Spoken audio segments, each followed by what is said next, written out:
नमस्कार प्यारे साथियों। जैसा कि इस सीरीज में अपन हमेशा बात करते आ रहे हैं राजस्थान के इतिहास से संबंधित। आज अपन राजस्थान का विधिवत अध्ययन के रूप में राजवंशों से शुरू करेंगे। जो राजस्थान का सबसे पहला जो राजवंश माना जाता है गोहिल या फिर मेवाड़ राजवंश, इससे अपन शुरू करेंगे और एक अध्ययन की कड़ी के रूप में राजस्थान के पूरे जितने भी वंश है उन सब के रूप में कल अपन ने जैसा कि पढ़ा भी था राजपूत अस्तित्व में कैसे आए या फिर राजपूतों की उत्पत्ति कैसे हुई, जिसमें विभिन्न प्रकार के मत थे अग्निकूट से संबंधित। ठीक है, इसके बाद में चंद्रवरदाई का था ये अग्निकूट से संबंधित, वशिष्ठ गुरु से संबंधित, और इसके अलावा मतलब डी आर भंडारकर वगैरह मतलब एक इतिहासकार थे जिन्होंने अपने मत दिए थे और राजपूतों की उत्पत्ति को उन्होंने बताया था।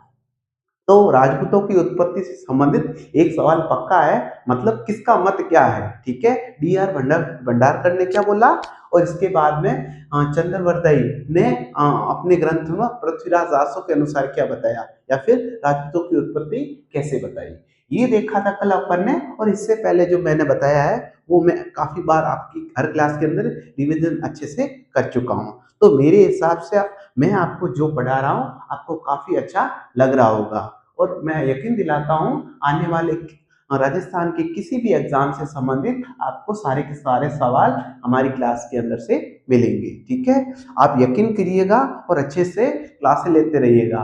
ये मैटर आपको कहीं पर भी मिल जाएगा ऐसा नहीं है, ठीक है, लेकिन हम आपको यकीन दिलाते हैं इस मैटर से ही आपको मतलब एग्जाम के अंदर सवाल मिलने वाले हैं। ठीक है, तो सर्वप्रथम मैं राजस्थान के प्रमुख इतिहास या फिर प्रमुख राजपूत वंशों का परिचय करवाऊंगा।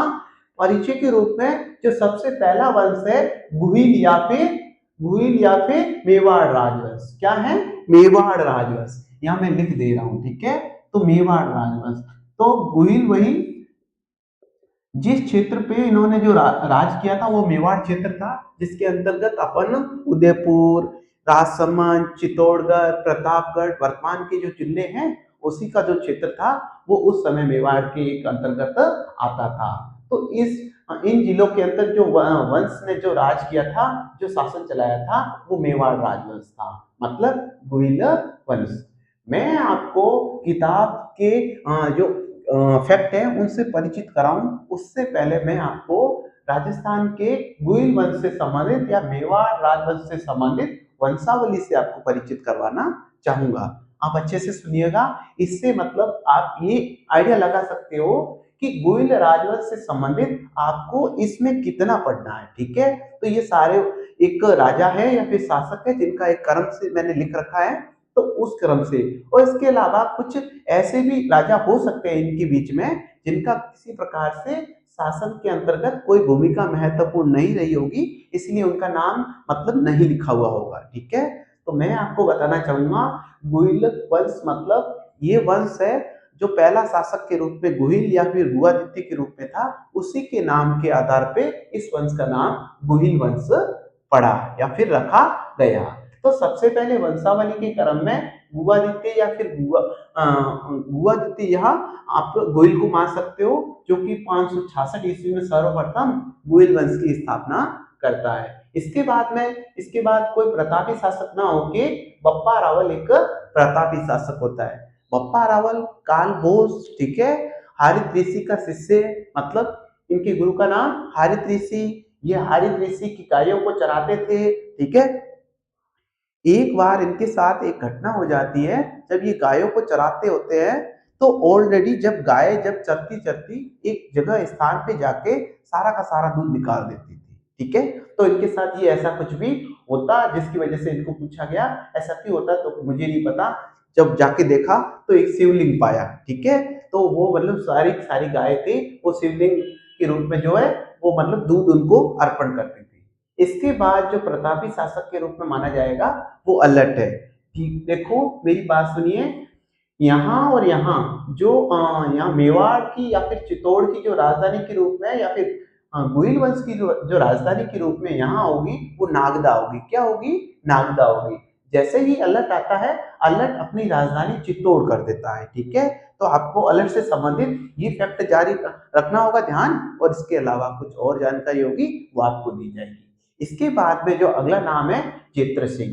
जेत्र सिंह वही इल्तुतमिश को हराता है वगैरह, ठीक है। तो वही इसके बाद जो एक महान शासक के रूप में आता है रतन सिंह। इसके बारे में आपने काफी अच्छे से पढ़ा होगा, ठीक है, सुना होगा, जो कि मेवाड़ के महत्वपूर्ण साके वगैरह, ठीक है, रानी पद्मिनी, ठीक है, इसके बाद गोरा बादल, ठीक है। तो ये सारी कहानियों के अंतर्गत अपन समझेंगे इन शासकों से संबंधित।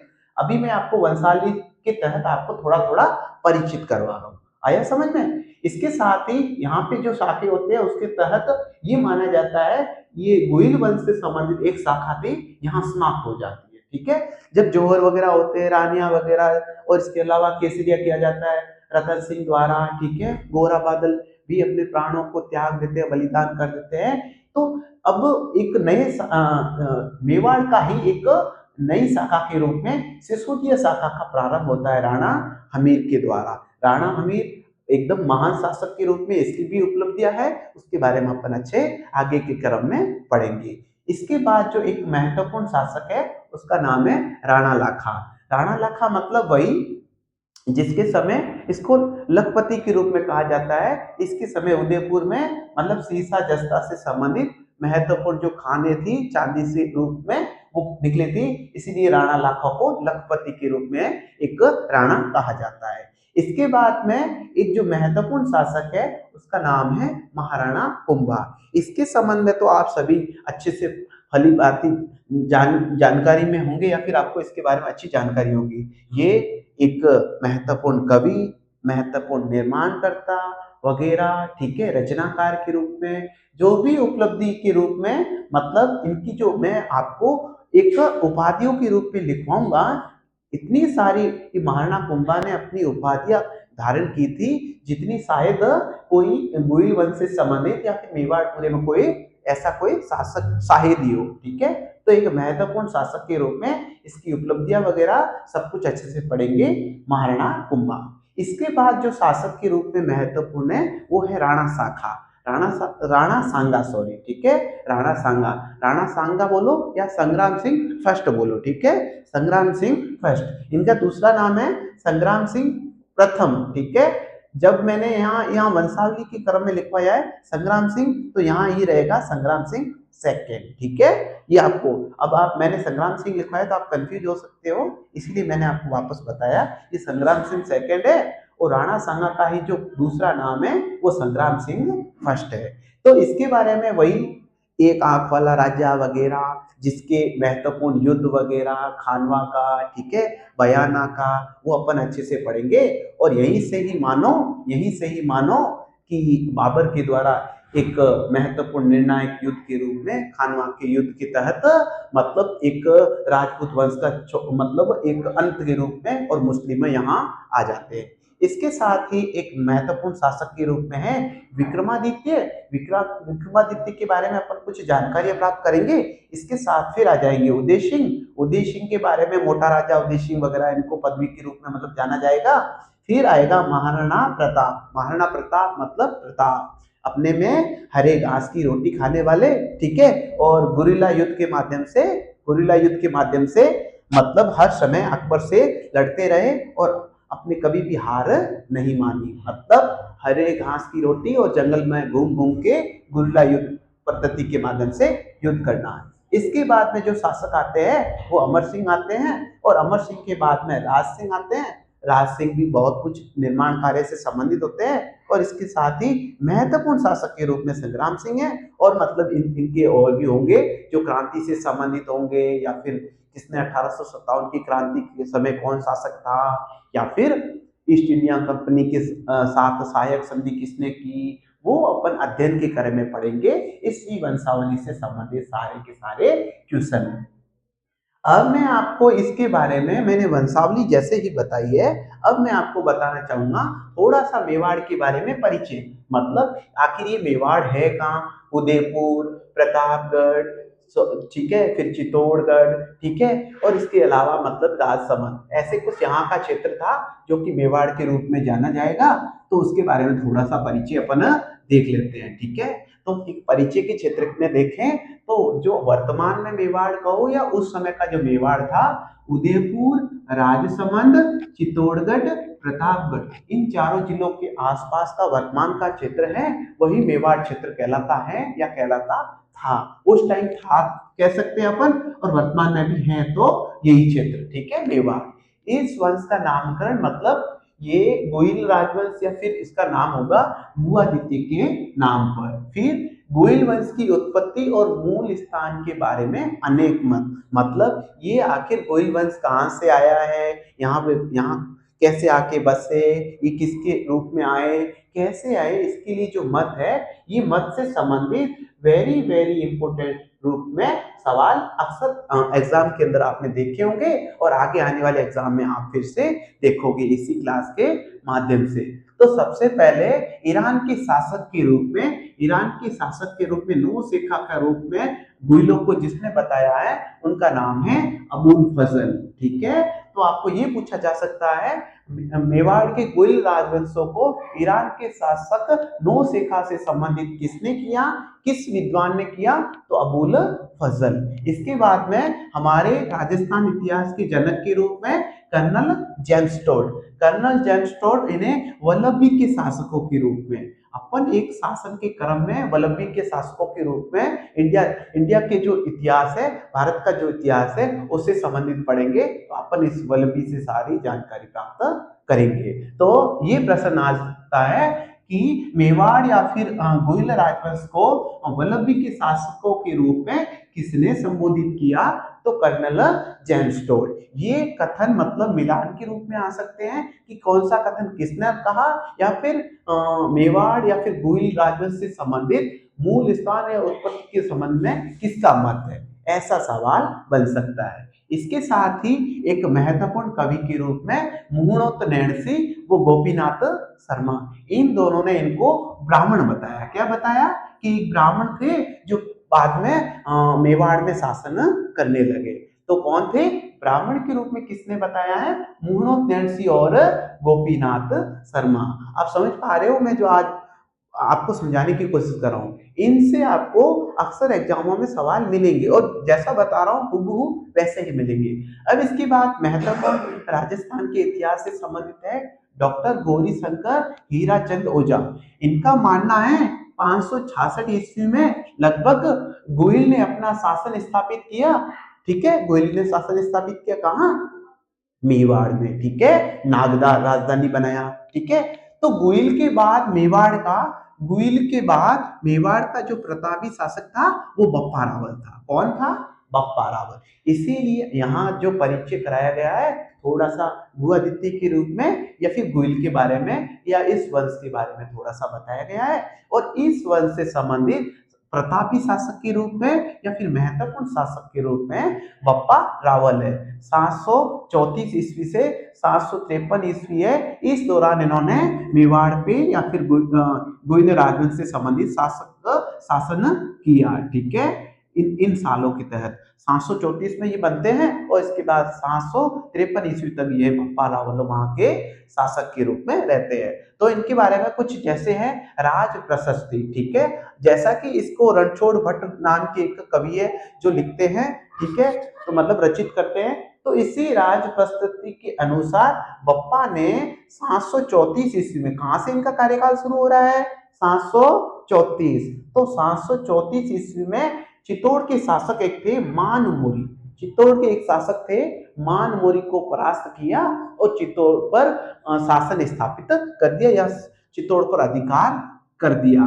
अब ये सवाल पूछा जा सकता है किस ग्रंथ के अनुसार बप्पा ने 734 ईस्वी में चित्तौड़ के शासक मान मोरी को परास्त कर चित्तौड़ पर अधिकार किया था, तो आपको पता होना चाहिए राज प्रशस्ति। फिर इसके अलावा यह भी पूछा जा सकता है राज प्रशस्ति के अनुसार किस शासक ने चित्तौड़ के शासक मान मोरी को हराकर चित्तौड़ पर अधिकार किया, ठीक है, ये दोनों तरफ से सवाल बन सकता है। इसके बाद में एक सवाल बन सकता है कि सबसे पहले मैंने आपको बताया था कि जो भूआदित्य या गोइल के रूप में और बप्पा रावल ये दोनों जो अपनी राजधानी रखते हैं वो नागदा रखते हैं, नागदा, ठीक है, और इसके बाद जो अलर्ट आता है वो अपनी राजधानी के रूप में चित्तौड़ को अपनाता है। ठीक है, तो मैं यहाँ लिख रखा है बप्पा रावल ने राजधानी बनाई, किसे? नागदा उदयपुर। ठीक है, नागदा उदयपुर को राजधानी बनाई। ठीक है, 734 के अंदर चित्तौड़ के शासक मान मौर्य को हरा के राजा बन जाता है और इसके बाद में राजधानी नागदा को करता है। इसके बाद में उन्होंने उदयपुर में एक मंदिर बनाया, ये बड़ा महत्वपूर्ण है, कैलाशपुरी। ठीक है, एक स्थान है उदयपुर का, वहां पर उन्होंने एक लिंग जी का, मतलब ये पशुपति लकुलिश से ना संप्रदाय से संबंधित है, तो एक लिंग जी लकुलिश मंदिर का निर्माण करवाया किसने? बप्पा रावल ने। किसने? बप्पा रावल ने। बप्पा रावल ने ये निर्माण कराया एक कैलाशपुरी में एकलिंग जी के मंदिर का। चलो, अब पूछा जा सकता है भाई एकलिंग जी के मंदिर का ही निर्माण क्यों करवाया? ठीक है, तो ऐसा कहा जाता है जो एकलिंग जी है वो गोइल राजवंश के कुल देवता है। अपन की जैसे होता है ना कुल देवी के रूप में, तो ऐसे ही इनके जो कुल देवता है उनको माना जाता है एकलिंग जी। ठीक है, फिर इसके अलावा एक कथन दिया जाता है कि काल भोज, कौन इतिहासकार बप्पा रावल को काल भोज का बोलता है? तो डॉक्टर गौरीशंकर हीराचंद ओझा के अनुसार बप्पा का वास्तविक नाम कालभोज है। ठीक है, कालभोज है। फिर इसके बाद में वीर विनोद की रचनाकार एक ग्रंथ है वीर विनोद, इनके जो रचनाकार है कविराज श्यामल दास। कविराज श्यामल दास ये जो लिखते हैं कि बप्पा किसी राजा का नाम नहीं था, ये खिताब था। आपको पता है ना, खिताब के रूप में मतलब कोई एक विशेष पदवी या फिर उपाधि से ले लो। ठीक है, तो मतलब एक क्या था? खिताब के रूप में किसने बताया?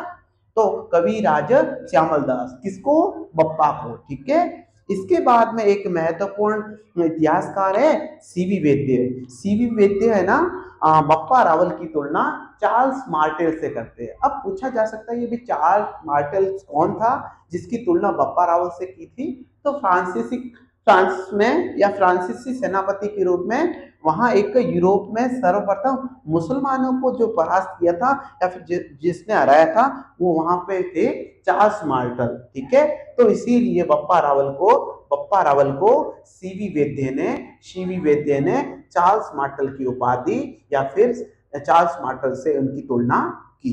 ठीक है, इतनी सब कुछ जानकारी है वो आपको बप्पा रावल से संबंधित आपको जानकारी रखनी है। और इससे संबंधित एक और सवाल है, इनके गुरु का नाम क्या था? तो हारित ऋषि। ठीक है, हारित ऋषि, इनके गुरु का नाम है हारित ऋषि। हारित ऋषि किसके गुरु है? बप्पा रावल के। ये सारी की सारी जानकारी है वो आपके लिए अति महत्वपूर्ण रहेगी। और इससे अपन ने एक इतिहास के रूप में गोविल वंश का इतिहास के रूप में वंशावली देखी, मतलब आगे वंश किस तरह आगे बढ़ रहा है। और इसके बाद में थोड़ा सा परिचय देखा, मेवाड़ कहाँ है, ये नाम कैसे आया, और इसकी उत्पत्ति से संबंधित कुछ विभिन्न प्रकार के अनेक मत हैं। और ये मत वेरी वेरी इंपोर्टेंट है, राजस्थान के किसी न किसी एग्जाम में, आने वाले एग्जाम में आप इनसे संबंधित सवाल जरूर देखेंगे। इसके बाद में मैंने आपको गोइल के बाद गोइल जो संस्थापक के रूप में मेवाड़ राजवंश का और एक वास्तविक शासक के रूप में कहो या फिर प्रतापी शासक के रूप में बप्पा रावल से संबंधित जानकारी दी। तो मेरे का कहने का मतलब है इससे संबंधित आपकी काफी जानकारी है जो आपके अलग अलग एग्जामों में आपसे वो पूछी जाएगी। और इसके साथ ही हम जल्दी ही वन लाइनर लेके आएंगे, तो इससे संबंधित जो भी सवाल है या फिर अतिरिक्त सवाल है वो सारे सवाल आपको मिल जाएंगे। आज के लिए इतना ही, मिलेंगे एक नई क्लास के साथ, जुड़े रहिए।